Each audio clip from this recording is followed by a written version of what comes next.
nggak ada yang gitu. Sebenarnya kayak ya ayah sama ibu akan cari uangnya gitu, yang penting kalian tuh sekolah gitu. Nyadar nggak kamu tuh orang tua kita nggak taman SMP, nggak taman SMA, nggak taman SD, pinternya minta pun. Kenapa bisa gitu? Ya nggak tahu sih, karena kalau ayah aku tuh dia memang punya jiwa itu loh, emang jiwa dia tuh emang fighter gitu. Pemimpin lah kayak gitu lah, kayak pejuang gitu ya. Kalau ibu aku dia punya kemauan, tapi dulu kan susah ya, jadi ya gitulah. Kayak gitu, makanya dia nge-support anak-anaknya kayak ya kalian harus sekolah setinggi-tingginya, harus lebih dari kita lah sekolahnya gitu. Ya emang ada sih beberapa orang tua yang kayak habis ini nikah gitu ya, emang banyak sih, nggak satu dua aja sih, banyak gitu. Ini di Muko kan nggak jauh-jauh beda dong dari kampung-kampung kayak gitu kan. Apa namanya tuh pasti ya ekonominya tuh beda-beda tipis lah kayak gitu loh. Kayak semisal pasti banyak dong anak-anak yang misalkan udah taman SMA tuh, udah taman SMK, ya udahlah nggak usah kuliah lah segala macam. Terus pemikiran orang-orang dulu tuh kan, apalagi orang-orang tua yang kayak mikir kan, ya anak-anak tuh nggak boleh jauh loh dari orang tua kayak gitu. Kayak pakai anak cewek ya, jangan deh gitu, di rumah aja nggak usah sekolah gitu, ngerawat orang tua segala macam gitu. Itu kayak apa sih ya, kayak tanggapan orang tuh nggak tahu sih, mungkin karena takut anaknya nih jauh dari ibu bapaknya, atau kayak pemikiran parnonya aja, atau kayak gimana kayak gitu. Itu sih tergantung dari kita menunjukkan ke meyakinkan orang tua kita ya. Bener. Jadi emang dari SMA sampai dari kelas 1 dari sekolah aku tuh udah menunjukin sikap kayak aku tuh bisa jaga diri aku loh gitu. Udah nunjukin sikap itu. Kalau misalnya aku waktu zaman sekolah kayak nakal gitu, pasti orang tua nggak percaya ya. Nah, tapi aku tuh udah menumbuhkan rasa ke orang tua aku tuh dapat dipercaya loh. Ya ibu aku tuh bisa dipercaya, omongan aku bisa dipercaya gitu. Ya udah, jadi selama sekolah itu aku menunjukkan sikap-sikap itu. Nah, dari ya pokoknya itu kayak misalnya dikasih kepercayaan buat ini, ya udah aku menjalankannya dengan baik gitu. Maksudnya tuh nggak tiba-tiba gitu loh, kan ada prosesnya gitu. Kamu tuh anak pertama tak? Iya, anak pertama. Jadi contoh buat adik-adik aku. Dari 3. Yang ketiga? Yang ketiga masih SD, masih kecil. Laki-laki? Iya, kelas 4 SD. Yang kedua yang itu teman adik kamu. Susah nggak beradaptasi pas awal-awal? Pas awal-awal? Jujur aku kaget pas sampai sini. Kaget itu gimana? Orangnya kok welcome banget ya. Kayak wah, kok welcome banget. Aku nggak pernah selama aku kuliah di sini ya. Kangen sih pasti ya kan sama keluarga ya. Tapi kalau aku lagi saat sama teman-teman aku tuh aku ngerasa kayak itu keluarga aku. Se-welcome itu mereka. Jadi pertama kali aku di sini itu karena aku anak teknik kali ya. Kamu tahu kan kalau teknik itu kadernya gimana? Kamu ngerasain juga kali ya. Kita kan harus benar-benar solid, kemana-mana sama-sama. Jadi itu mungkin itu yang buat jadi nggak boleh apatis antara satu sama lain. Kan moto kita kan teknik itu satu. Iya benar. Jadi itu ngaruh banget loh. Jadi kayak karena emang dididik pas awal-awal masuknya tuh kayak gitu. Jadi kayak selalu kompak gitu loh. Kayak nggak pernah ngerasa itu orang asing. Enggak, semuanya teman kayak gitu. Misalnya dalam kesusahan ya udah ada orang-orang di sini yang bisa membantu aku gitu. Jadi kayak pertama kali nyampe sini kayak shock, wah. Terus sama masyarakatnya aku juga shock, baik banget. Kayak dan maksudnya itu dapat dipercaya gitu loh dan di situ dipegang omongan orang sangat dipegang. Karena sebaik itu. Beda nggak kalau misalkan kita di Muko terus masyarakat Muko itu terus sama masyarakat di Jawa? Beda banget. Bedanya adalah yang paling mendekati kayak orang di sini itu tuh yang kamu bisa pegang adalah omongannya. Kalau bilang iya, kalau enggak. Kalau bilang ngasih tahu sesuatu ya itu enggak nipu gitu. Kalau orang kita ya kamu tahu sendiri lah, banyak yang menipu ya. Pasti menipu tuh dalam artian ya bukan yang ya itulah gitu. Tapi kalau di sini misalkan yang diomongnya tuh ini, yang dilakuinnya tuh ini. Ya jadi dan masyarakat itu semua itu ramah banget gitu loh, kayak ya sebagai anak baru pastilah kamu kayak susahan misalnya mau nanya ini, dan mereka tuh mau gitu loh merespon orang-orang baru. Kayak misalnya aku nanya, Mbak kalau mau cari ini tuh di mana ya gitu, di sini Mbak, bla bla bla, kamu harus gitu, seresponsif itu. Jadi kayak aku nyaman gitu berada di sini gitu. Mungkin kalau lingkungannya nggak seperti itu pasti kayak dia kan jauh ya dari orang tua ya, pasti ngerasa kayak pengen pulang lah gitu, tapi nggak sama sekali gitu. Baik banget sih, kayak welcome banget. Kamu tuh kayak gini nggak sih? Pengalaman aku kayak gitu kan. Pas sampai di sini kayak ketemu orang tuh, Budi, gitu nggak sih? Pak D gitu nggak sih? Bener. Sesantun-santunnya, selembut-lembutnya. Kalau tau nggak, kalau kita kan ngomong kan kasar ya, bukan kasar ya, keras ya. Di sini tuh kayak aku berubah banget kayak ngomong tuh pelan, lembut. Pas aku pertama kali masuk kuliah terus balik libur semester, orang rumah aku kaget. Lah kok ngomongnya jadi kecil? Sumpah, kamu gitu nggak? Kayak ngomong kayak jadi halus gitu loh. Bener. Jadi halus.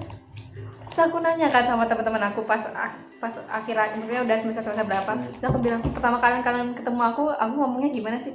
Ya kamu tuh ngomongnya cepat gitu. Oh iya berarti kayak gitu. Tapi masih ada yang lebih di atas kamu kok, anak orang Medan gitu kan. Medan emang lebih keras lagi dari kita kan, kayak gitu. Kan benar-benar kayak jadi santun gitu lah.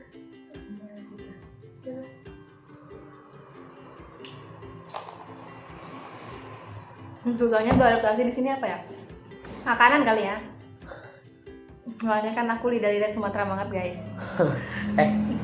Kalau misalkan makanan nih, biasanya hari-hari itu makan apa? Ya penyetan sih kebanyakan seringnya. Penyetan sih yang paling banyak di sini. Ya, berarti kamu lebih kedominan ke ayam berarti. Nah emang di sini ada apa lagi selain ayam? Sayur-sayuran kayak gitu. Berarti kita tuh beda. Aku tuh vegetarian banget. Oh iya, oke. Oke. Saya sapi tadi tuh kenapa aku ngajak kamu saya sapi? Karena kayaknya ini nyoba deh. Oke. Gitu. Aku tuh vegetarian banget. Tahu nggak pas pulang? Ini ada cerita lucu. Jadi pas pulang ke kampung tuh, kita kan lidah kita tuh udah manis banget kalau di sini lah. Iya. Gitu deh. Terus pas pulang terus kayak nyicip makanan yang kayak pedes banget di kampung tuh, kayak wah lidah ini nggak cocok lagi nih ya gitu. Kayak nggak pas banget lidahnya kayak gitu. Mending enak ya udah sayur aja lah kayak gitu daripada makan yang lain gitu. Iya sih. Gitu. Aku di sini sering makan Padang. Ya karena kalau di rumah aku kebetulan makanannya kayak gitu, santan. Sama kali kita kan kumpul. Iya sama kan santan. Iya santan. Kalau di sini kan nggak jarang sih kita nemu santan ya. Emang ada di sini santan? Ya mau rumah makan Padang. Lebih itu nggak ada. Ya itu. Yang kayak santan tuh sambal goreng, bener nggak? Enggak, itu kan kayak santan nih kalau kita di sana gitu kan. Yeah. Kalau di sini sambal goreng namanya nyebutnya. Aku jarang. Sebagaimanapun bentuk makanan di Jawa pasti manis. Iya. Iya sih. Tapi aku nggak terlalu sulit juga sih, karena aku di rumah pun makanannya nggak terlalu pedas. Karena ayah aku punya riwayat sakit mah. Jadi takaran kepedasan di rumah aku pun termasuk bukan yang ada yang pedas banget kan kalau orang tempat kita kan. Pedas banget ada kan. Yang cabai apa? Iya, cabai rawit gitu kan ya. Tapi di rumah aku nggak, maksudnya yang standar lah. Jadi aku masih cocok di sini, kayak menurut aku nggak terlalu kemanisan. Nah tapi pas ayah aku kemarin ke sini, sama adikku juga tipe kalau pedas. Terus dia bilang, makanan di sini tuh manis semua gitu. Awal cerita tuh dulu tuh sampai di sini pernah ditanyain nggak sama orang makan gimana, enak nggak makanannya? Gitu. Terus kayak tadi habis makan apa gitu. Terus makanannya pedes nggak, sama nggak kayak makanan kita, terus lidahnya gimana, cocok nggak gitu. Sering sering banget lah malahan. Kalau aku tuh kayak gini ditanyain orang tua atau kalau misalkan di telepon tuh. Tapi kita tuh anak laki-laki tuh biasanya tuh kayak kalau ditanya-tanyain kayak gitu tuh ya jawabnya tuh ya biasa aja lah gitu. Kayak gimana pun. Tapi mungkin kalau misalkan kamu jadi ke perempuan tuh mungkin kayak lebih ngerasain gitu. Makanannya tuh nggak beda banget gitu loh kayak yang di rumah kayak gitu. Kayak gitu nggak? Enggak sih, aku cocok sih. Cocok. Cocok. Tapi Cuman- lama nggak nyocokinnya lidahnya? Enggak. Cocok aja gitu. Tuh, jadi pas makan tuh, ya udah gitu. Iya. Segitu aja ya udah ya. Karena tapi yang hilang tuh adalah ikan. Soalnya di sini tuh kayak ikan agak susah ya nyarinya. Iya nggak sih? Yang banyak tuh ikan bandeng. Iya, ikan bandengnya, ikannya variasinya itu ya. Sedangkan aku di rumah tuh ya, Bandeng apa pindang? bandeng. Bandeng. Sedangkan aku di rumah itu tuh setiap hari-hari tuh ikan. Maksudnya tuh aku tuh pemakan ikan gitu loh. Kayak aku tuh kalau di rumah nih, kalau nggak ada ikan tuh aku kayak nggak mau makan. Cuma suka banget sama ikan Makanan gitu. favorit. Iya, ikan apa aja sih. Terus pas nyampe sini tuh aku kayak kehilangan itu loh, kayak kamu nggak nemu ikan ya. Kayak nggak nemu ikan ya, ayam lagi. Sampai bosan, ayam lagi gitu. Gitu. Tapi satu hal makanan yang aku suka di sini tempe sama tahu. Aku nggak tahu sih. Mungkin kalau di rumah kamu tempe sama tahu gimana? Enak gak? Kalau di rumah. Ya, tapi orang rumah tuh kayak gimana? Kayak orang tuaku yang laki-laki tuh kalau misalkan kayak tahu, kayak tempe tuh nggak doyan. Oh ya. Lebih ke kayak sayur, kayak bayam gitu, kayak kangkung kayak gitu. Ya. Kalau di sini tuh aku ngerasa ya kayak tahunya enak banget, tempenya enak, makanya dia dibumbu kan. Kalau makan cuma disambal doang. Nah itu yang paling aku suka sih kalau makan di sini. Tahu sama tempenya aku suka banget. Apalagi kalau balik nih ya, aku bawa tahu dari sini lah ke rumah. Serius. Enak tahu di sini. Iya, karena mungkin aku biasanya makan ikan terus ya, pas nemu menu yang lain kayak tahunya enak nih gitu. Tahunya kayak dibumbui gitu. Tempenya juga enak. Ini satu lagi yang enak di sini tuh apa? Lalu lintasnya. Soalnya di sini kayak orang-orangnya tuh paham, nggak tahu ya kalau di Semarang bawah ya, aku di Tembalang ya. Kalau di Semarang tuh kayak orang-orang tuh paham gitu loh, kita ngesen kanan tuh orang bakalan pelan kayak kita ngasih jalan. Oh, enak, serius baru tahu, serius. Kalau di bawah apa ya? Karena itu kita ngesen kanan dia belok ke kiri. Oh, itu kan dikit ya masyarakatnya. Mungkin. Lebih banyak kan anak-anak kampus ya. Jadi kayak kita sama-sama ngerti kali ya. Sumpah enak banget lalu lintas di sini, kayak mau nyebrang tuh ya enak banget. Pas aku nyampe Bengkulu nih, aku bawa motor di Bengkulu, semraut. Ya kan di Bengkulu semraut kan? Kita sama-sama tahu ya kalau gitu. Kayak nggak mau ada yang nggak mau ngalah gitu. Nah kalau di sini tuh kayak aku nggak usah ngeliat kanan kiri, kayak aku tinggal ngesen, pasti aku kan bisa belok gitu. Gitu, enaknya. Bakalan kangen sih suasana di Semarang. Maksudnya kotanya enak. Muko, apa sih yang terkenal di Muko? Tahu nggak sih Muko tuh kecil loh. Dibandingkan? Nggak, maksudnya tuh maksudnya Muko tuh kayak kota Mukonya tuh nggak banyak penduduknya kayak gitu. Dibandingkan, sama Muko ya. Dibandingkan kota di Semarang. Kalau di Semarang kan